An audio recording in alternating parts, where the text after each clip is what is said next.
পৃথিবীর ইতিহাসে মুহাম্মদ সাল্লাল্লাহু আলাইহি ওয়াসাল্লাম থেকে শুরু করে আজ পর্যন্ত ইহুদি খ্রিস্টান এদের বিরুদ্ধে মুখে বলতে গিয়ে, আন্দোলন করতে গিয়ে, কলমে লিখতে গিয়ে সবচেয়ে যারা অত্যন্ত প্রহরী হিসেবে প্রতিবাদ করেছে, ইহুদি খ্রিস্টানের বিরুদ্ধে যারা জিহাদ করেছে, এক ব্যক্তি তারাই হচ্ছে আহলুল হাদিস।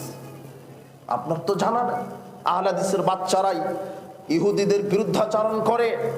আরে সারা পৃথিবীর একজন আলেমও যদি ইহুদি ধ্বংস হোক এই কথা না বলে, তবু আল্লাহ ইহুদিকে ধ্বংস করবে, আজ হোক আর কাল হোক। ওটা আমাদের ইমানের দাবি।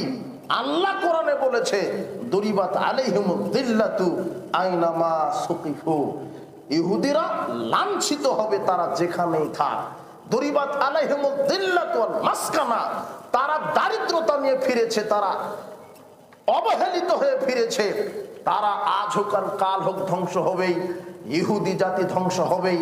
মুসলমানের চিরশত্রু ইহুদি, মুসলমানের চিরশত্রু আপনার বর্তমান আমেরিকা।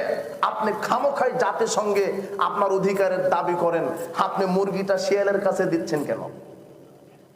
57টা মুসলিম রাষ্ট্রের দাবি থাকবে যে 57টা মুসলিম রাষ্ট্রের আলাদা জাতিসংঘ গঠন করতে হবে, না হলে আপনি অধিকার ফেরত পাবেন না।